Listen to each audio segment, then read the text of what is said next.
কি হয়েছে আব্বা আমা ভিতরে ডাক দিয়ে নিয়ে এলা কিছু কইবা? তুই দফাদারে চাকরি ছাড়ছস? হ কেন ছাড়ছস?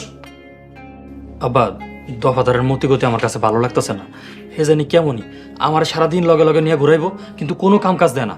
আমার কাছে লাগতেছে কি হ্যাঁ আমার কোনো একটা উদ্দেশ্য ওই জায়গায় রাখছে, নিশ্চয়ই কোনো খারাপ উদ্দেশ্য। এই উদ্দেশ্য যখন হাসিল করা হয়ে যাবো আমার ওখান থেকে বাইর করে দিব। বড় পণ্ডিত হয়ে গেছে, সব আগে আগে বুঝে। কাজ দেয় না তাই কি, সাথে সাথে থাকবি, সাথে সাথে থাকাও একটা কাজ। তুমি করে কেমনে বোঝাই মা, লতারে ডেইলি কলেজে নিয়ে যেতে হয়, আবার ওন থেকে নিয়ে যেতে হয়। মনে হচ্ছে দারোয়ানের চাকরি লইছি, নিজের দারোয়ান দারোয়ান মনে হয়। সমস্যা কি? তুই তো রোজ রোজ তন্নিরেও কলেজে নিয়ে যাস, বেগার খাটস। লতারে নিয়ে গেলে যদি মাসে মাসে বেতন পাওয়া যায় তাতে সমস্যা কি? মা সহজ জিনিসটা কেন বুঝো না? আমি মাস্টার্স পাস করছি তাই না? আমি এখন লতার সাথে কামলার মতো যদি ঘুরে বেড়াই, আমার এত বছরের পড়াশোনা করে কি লাভ হইলো? তোরে কি মাস্টার্স পাস করানো আমার ভুল হয়েছে? আব্বা বিষয়টা তা না, একটাবার চিন্তা করো যে আমি কি করতেছি। চুপ কর, কোনো কথা কবি না। সংসারটা কিভাবে চলে বুঝস?